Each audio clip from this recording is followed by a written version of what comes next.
Welcome to the Alliance Connection, a podcast by the Greater Fort Dodge Growth Alliance. Each week, we bring you insights on business, economic development, and community growth in the Greater Fort Dodge region. Our focus is to drive progress, support local businesses, and enhance the quality of life in our area. Good morning, and thank you so much for joining us, the Alliance Connection. I'm Astra Ferris. And I'm Katie Grobe. And we're so excited today. We have Craig Schlienz with the Downtown Country Jam. Hey, Craig. Good morning. How are you? Doing well. Good. I'm so excited to get into all things Downtown Country Jam. But before we do, there's a lot of exciting events happening at the Growth Alliance and in our community, such as we have the golf outing coming up September 4th. If you haven't gotten your team yet, or if you want to be a whole sponsor, there is still time. Let us know at the office. We can definitely help you with that. But the biggest and best golf outing of the year, we always tout, right? Yeah, absolutely. It's my first one, so.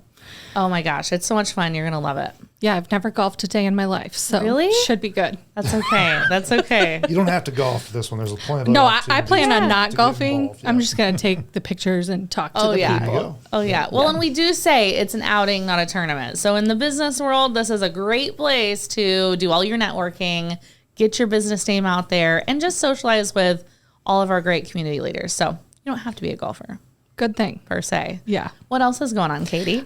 So we have, after the golf outing on September 9th, we have our member meet and eat, which is kind of like a little luncheon with a panelist of speakers where you're allowed to kind of just open forum talk about things that are happening in our community. Nice. We have a special guest, Leah Glasgow. Oh, I love her. Unity Point's CEO. She's excellent. Yes. Yeah, we just had her on the podcast, so I know. It'll be nice to have her in person to answer questions. Awesome.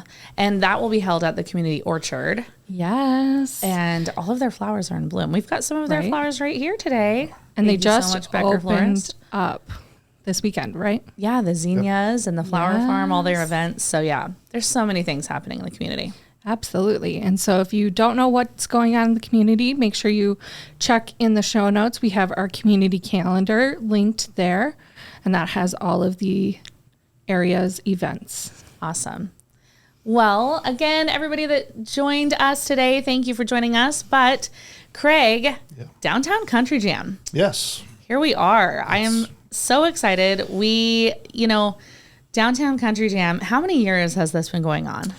My memory's not as good as it used to be, so I have to think back a little bit, but I believe 2017 was our first show.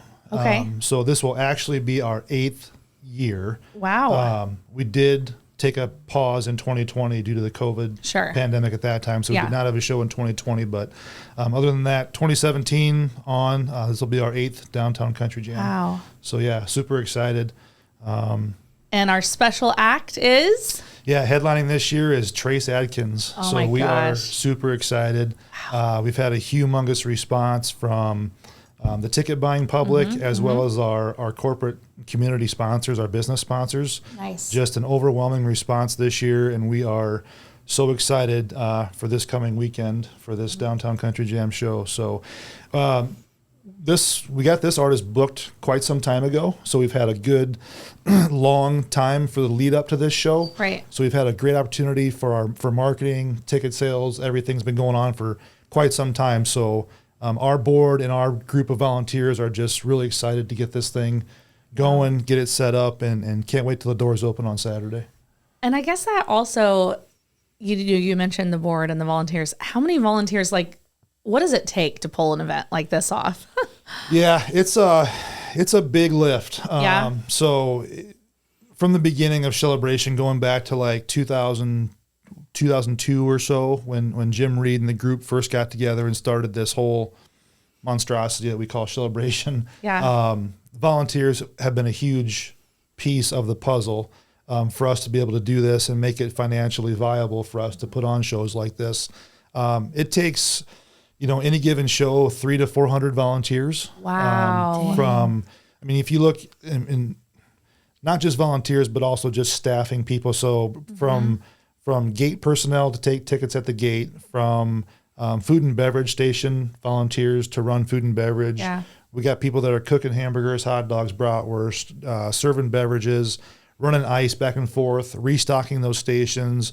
We usually have ushers in the aisles trying to keep things clear so that our audience has a good experience.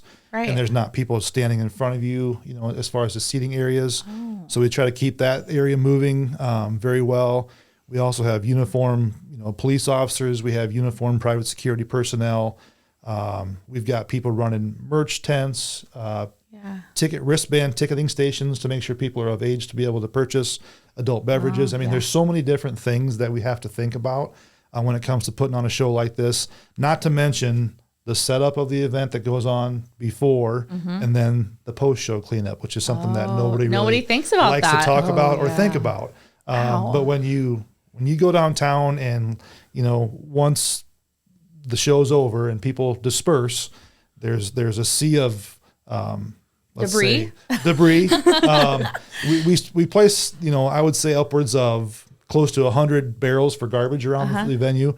But you still, when you've got that many people packed in that kind of a space and you got beverages and things like that, people come in and then there's beverages, cans all over the place. That's all got to be cleaned up. Yeah. And so after the show, we've got a crew that comes in and then we start cleaning that place up. And so let's just say show's over at 11. By 2 a.m., for the most part, you can't really tell there was a show down there. Wow. For the most part, that's crazy. All the sound equipment's put away. The stage is being put away and packed up and shipped off. And then the last thing to come down is the whole stage and roof structure. So, but it's pretty amazing to kind of be down and be part of that and watch it all go up and then come back down. Have you been a part of it from the start? Downtown Country Jam, yes. Okay. And so I was just visiting with somebody the other day about my first Shellabration show as a board member was Leonard Skinnerd. And I think that was 11 or 12 years ago. Okay. Because I happened to just see some clips of them online of a recent show they had done. And just talking about kind of how things have changed as far as the landscape of, us trying to do classic country or classic rock shows like we've done for so long, and how it's becoming more of a challenge for us. Sure. And so how this year we were not able to book a classic rock act for our typical Shellabration show. Okay. And so that's kind of how Downtown Country Jam evolved a little bit this year. The date was moved up from September to August. And so we are in a little bit different time frame this year. But we did kind of go after a larger headliner then. Which it sure paid off because y'all are sold out, right? 100%. Yes, absolutely. Goodness. So, I guess you take a little bit of risk and then the rewards can be a little bit higher if everything comes together and works out the way you hope it will. Yeah. It doesn't always happen that way, but that's what we hope it will happen. So yeah, we got, very lucky this year, able to get Trace Atkins booked. The time frame was right. And so there's so many different moving parts, like you talk about being sold out this year. We think there's a lot of components to that being, in September, we deal with a lot of challenges in scheduling conflicts with, high schools in session. You got homecoming dances to deal with. You have football games. You have, college football going on. So a lot of folks would like to go to Iowa State, UNI, your favorite football team. So that sometimes takes people away from your events as well. So there's always something that's kind of competing with your event. Yeah. This year, I think we feel like we've got it dialed in that we're at that time frame where things haven't really ramped up yet for high school sports and things going on with activities yet. There is the state fair going on that just started or is going to be starting this week. But we're at the front end of that. And so, not as a big like deal. you said, ticket sales have been phenomenal. We are sold out. And so you cannot go out anywhere and buy a ticket. Oh my goodness. But there may be some floating around that maybe sponsors have available and things like that. I'd be active on your social media feeds to look for giveaways and different things because I've seen a lot of those things, probably more so than I have in years past. Okay. Because I think the demand is up there for those tickets. And so those that have them, whether it be our media trade partners or our business sponsors that get tickets for their sponsorship, I think they'll be out there doing giveaways this week. So I'd be looking for those and be ready to like and share and comment, and you might get yourself a couple tickets. That's awesome. Yeah. I know. I feel like everybody keeps calling the Growth Alliance office. Kamisha's fielding calls like, sorry, we do not have tickets. we're sold out. They're like, but where can I find them? And we're like, you can't. Yeah, just keep a check on your social media. Oh. That's great. Yep. I've had a few text messages myself. You always kind of have that last minute, hey, you guys have any tickets available? I didn't get mine yet. And so we as a sponsor, as a business person, you kind of you hold a few back just because you kind of expect that from might certain happen people, with and clients. And you kind of want to be able to fulfill those requests if you can. But I think it's going to be a little more challenging this year. Oh, yeah, so absolutely. We're expecting a big crowd. Yeah. That's exciting. So you were talking about putting up the stage. Yeah. How long does that take? Yeah, so we'll actually start here downtown on Friday morning about 8 o'clock, 8:30. And all of our infrastructure pretty much rolls in that morning. So our production companies, pretty much out of the Omaha area, both sound and stage and lights and everything, we contract that out. And so they'll pull in. One of the things that's different from the first year we did it in 2017 to now is we used to stick build the stage and the roof structure and everything. So we'd start building the roof structure, and then once that was up in the air, then we'd start piece building the stage underneath of that. A couple of years ago, that changed due to some circumstances with people no longer being able to provide that service to us locally. And so we went with one of our staging companies. They have a hydraulic stage. Wow. And so it's basically just a large trailer that they pull in, and they'll back it into place between the trolley center and what I call the Wells Fargo building. Yeah. And so it's kind of a unique little tight space to get this large trailer backed into. And so once that's kind of tucked in and it's leveled off with Central Avenue and it's kind of right where we want the front line of the stage to be, they'll park it, and then we'll just start cranking it out from there. Nice. And so that makes our time to set up Quicker. much shorter window. Yeah. Because once you park the trailer, the sides fold up and that's your roof, and then it folds down and that's your stage. Yeah. Nice. So there's a few leveling things to do, but basically that's it. And then we build more stage and infrastructure around that. But once that's in place, then we kind of back up the sound and lights trucks, and we start offloading those items and start putting things together and wiring things up. And so the one restriction we have is that Friday, of course, we still have people downtown that are trying to do business, right? Yeah. So we are on Main Street. Astor could give us the day off, and we'd be happy to help you set up. Yeah. So, we'll be happy to have you if you want to come down and give us a shot. But so anyway, we're kind of restricted to that one area between Central Avenue and First Avenue North, where your office is located. And we also do want to keep things open. Wells Fargo still has business hours that, we want to be good neighbors to people downtown that we're kind of stepping into their territory when we're putting on these shows. And so we have to have a level of cooperation between everybody to get this done. So we certainly appreciate that. And we try to communicate as much as we can. Hey, this is what we're doing, when we're going to be down there, and kind of what we need. So if everybody works together, we can make it all happen. So, but for the most part, we're working kind of in that one block area that Friday morning and early afternoon. So basically in the evening on Friday, then at 7 o'clock is when we will shut down the streets. So Central Avenue from, help me out here, from 8th Street to 10th Street, we'll close that down. And then 9th Street all the way to First Avenue South. So First North to First South, that's when we block everything off. And then we start doing our in-venue infrastructure. Nice. So we've got to get tents set up in the streets for beverage stations, for entrance gates. We have to put porta pots up. We chalk lines on the street as well. So people, when they come in for our seating areas, that it's not just mass chaos. That there's actually seating sections. Nice. So we do allow people to bring in their own chairs. It's festival style seating. I was gonna say, you see people with chairs. I wondered how that happened. Yep. Yeah. So the Country Jam's a little bit different, I would say, from our typical Shellabration classic rock shows, in that it's sometimes a younger audience, and the country crowd likes to really stand up by the stage. And so we do have a very large standing room only section.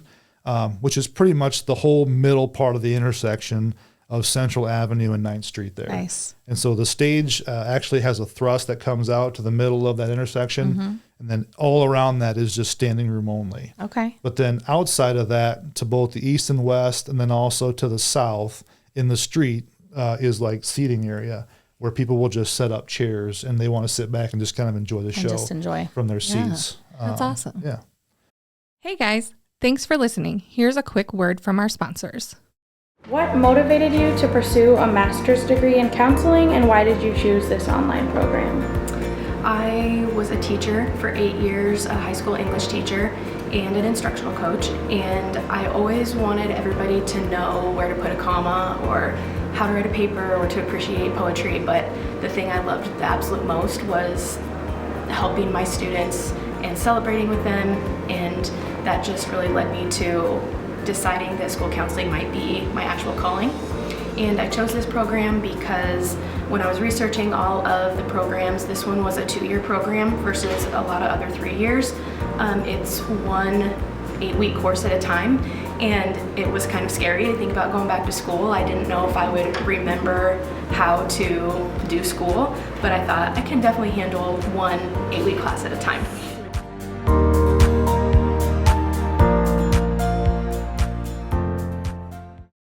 Okay, Trace Adkins. Whenever I saw this, and I love how you guys roll it out, like I'm watching, I'm on the social media, I'm waiting. I'm like, they're going to say it. They're like, stay tuned, and they're going to announce it. Do you just, your people call Trace Adkins people? Like, how does this happen? How do you guys get these acts? What's the process? Yeah, the booking of the acts is one of those things that most people don't really have any idea how that all works. Myself included until I joined the board. It was just one of those things. I had no idea how it happened. But essentially, we just dangle some carrots out there, and when we'll put some offers together. Over the last 24 years plus that Jim and the whole Shellabration board has been doing this, they've kind of got a network of people out there in the universe that we know that are close by within certain distances. Out in Norfolk, Nebraska, there was a gentleman who we know that's done many, many shows like this. And so we'll ping ideas off of him and say, hey, you've had this artist, and so we get some idea of kind of what their fees are and different things. How are they to work with? Will it be somebody that's compatible with our demographic and our audience and things like that? So we take that information and we come together and say, okay, now we're going to make this offer. And so there's a handful of booking agencies out there that represent these artists. Nice. So just like you have your athletes that have sports agents, these artists have a management company that basically handles the booking of their tours and all those different things. Nice. Put it together. So we essentially will write up an offer, and then we'll email it out to them and say, hey, here's an offer for you. And then a lot of times it's just like you sit and wait. Okay. And oftentimes we'll put multiple offers out there just to see which one kind of gets a nibble first. Okay. Yeah. And then once you get a little nibble, you start kind of some dialogue. And if there's some talking points like, hey, we can do this, but we want this, this, and this instead. And so there might be a little bit of negotiations in there to try to figure it out. Right. Really what it boils down to for us is finding a date that's routable for the artist. Okay. So if they have dates around here that maybe they're going to be in Minnesota or Wisconsin, or this time of year it's South Dakota, it's Sturgis, Black Hills motorcycle rally. So a lot of times that's a good feed for them to do a show in Fort Dodge, Iowa, and it's on their route 7-8 hour drive out to the Black Hills, and that's an easy routable distance for an artist like this. And so most of the times that's how it comes together. A lot of times we'll get asked, well, why don't you have it on this weekend, or why didn't you do it on this date? We really have very little control over when that actually happens. For our summer shows, typically we give them a window between like June 1st and August 15th. Nice. And try to figure out what date works best for all of us. Yeah. That's awesome. Yeah. Nice. So there's general admission tickets, and then there's VIP tickets, right? Yes, correct. Okay, so what is the VIP experience like?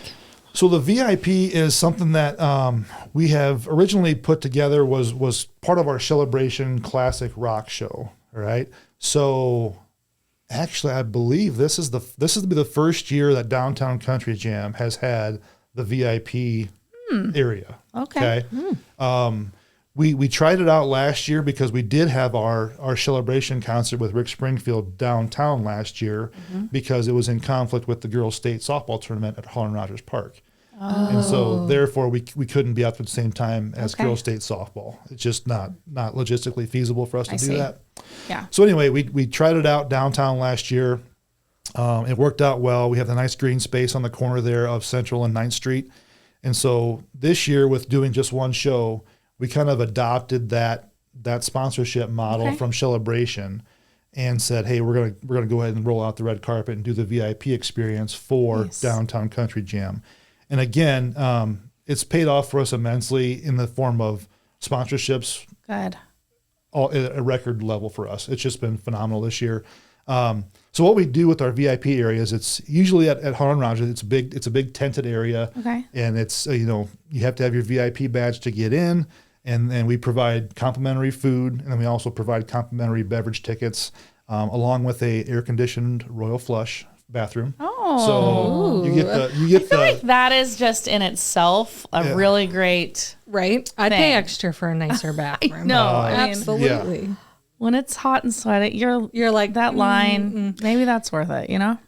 I think it is. I think it is too. The Royal Flush for the kings and the queens is a big deal. Yeah. Royal Flush, and that's fun too. What a fun take on that. And also, like you said, food and drinks, and that's nice. And then there's even preferred seating opportunities as well. So our VIP badge holders can also come in earlier in the day and place some seats out to reserve seating if they prefer to sit out in the crowd rather than watch from the VIP area. Okay. So the VIP area will have a tent and everything, and it is kind of gated off so that only those VIP badge holders can get in and partake of the food that we provide. And then there's a kind of a private bar back there. That they can get their beverages and all those different things. So between the Royal Flush and your own bar and your snacks, you're good to go. Nice. That's well, ideal. I can't overstate how important it is that we have these sponsors that support our shows. Man. I mean, absolutely.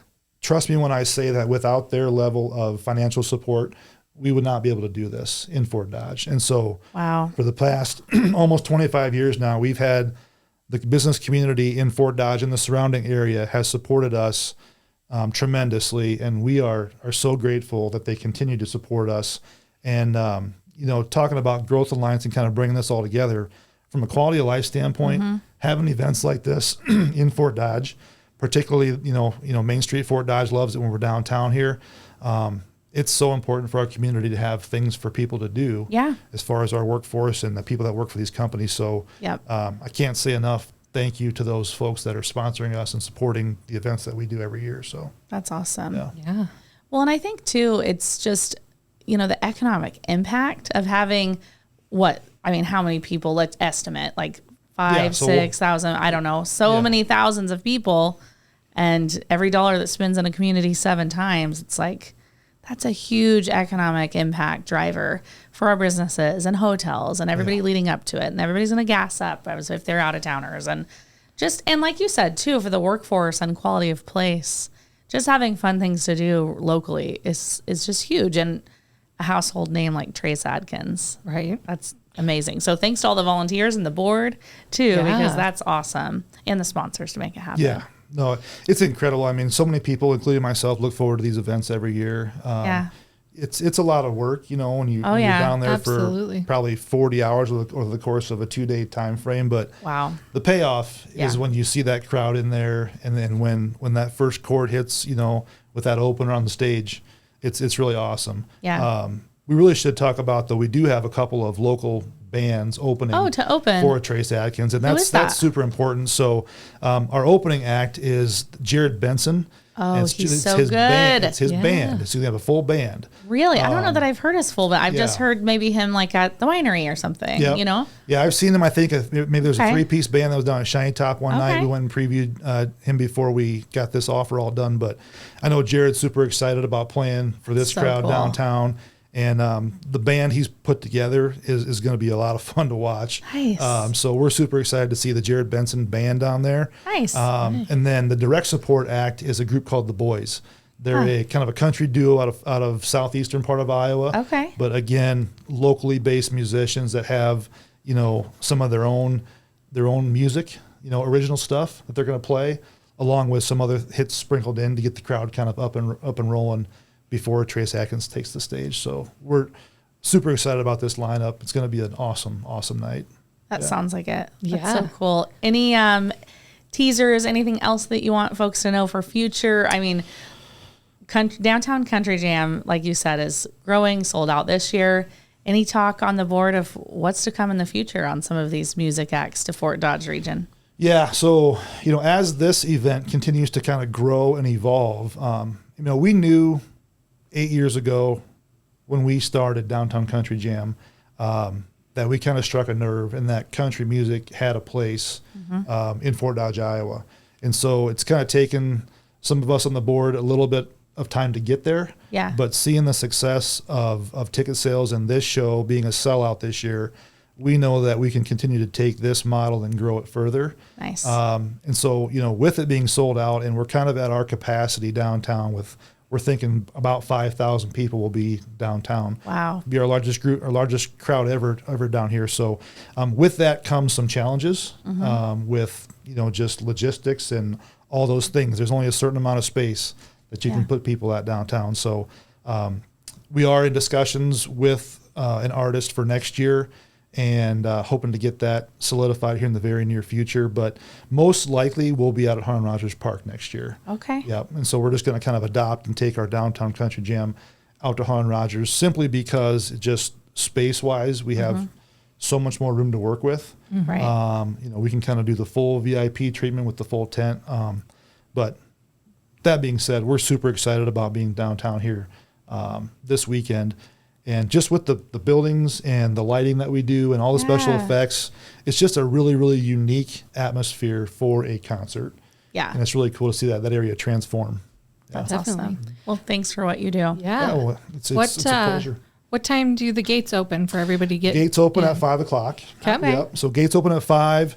And I believe that our opener, Jared Benson, goes on at 6. Okay. So you got a little bit of time to kind of get in the venue, get situated, find your spot, get something to drink, get something to eat. Nice. Everything in venue is being offered by our Shellabration team this year. So nice. In years past with Downtown Country Jam, that's one change we did make this year, was with the absence of our classic rock show and this being our only event, we are doing our own concessions, which we've done for years at Shellabration out there.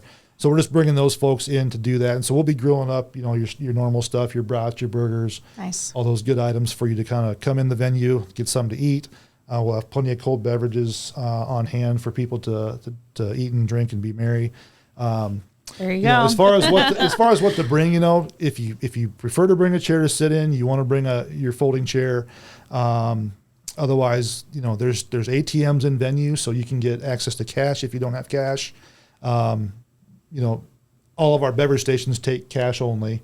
The merch tents, they may have a card reader to do card if you want to buy merchandise. But again, we do have ATMs available in venue for you to get cash if you happen to come without it. But for the most part, just bring yourselves and be ready to have a good time. It's going to be a lot of fun. And it's supposed to be really good weather. Yeah, that's great. It's supposed to be gorgeous. Yep. We've had a nice spell that the last few days this week. So that's great. Yeah. Looking forward to a great Downtown Country Jam. Yes. So that's exciting. All right. So thanks again for all that you do for that. And everybody else for the Alliance Connection. Thanks to Becker for the beautiful flowers. Yeah. Again, that's always amazing. The Smells sunflowers are from Community Orchard. I love that. Which is so awesome. That's Because they so have all great. their flowers blooming right now. And it's like picture perfect. That's great. So definitely lots to do, not just this weekend, but every weekend in our region. So keep that in mind. Also, please be sure to like, subscribe, and share this podcast. And otherwise, thanks for tuning in. And thanks again, Craig. Yeah. Thanks for having me. I appreciate it. Thank you. Signing off, everybody. Thanks so much. Every connection strengthens our community, and every conversation sparks new opportunities. Thank you so much for tuning in to the Alliance Connection. Follow the Greater Fort Dodge Growth Alliance online and on social media. Be sure to subscribe so you never miss an episode. I'm Astra, I'm Katie, and we'll see you next time.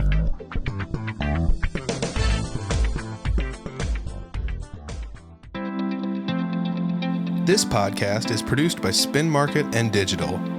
Located in Fort Dodge, Iowa, Spin Market's highly skilled team can help you increase your market by updating your website, improving SEO, designing advertisements, and producing podcasts that will grab the attention of your market.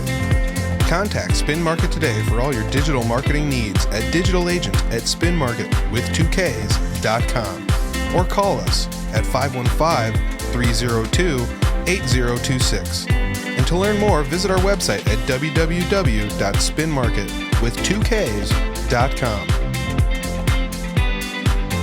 That's digitalagent@spinmarket.com or 515-302-8026. Or visit our website at www.spinmarket.com.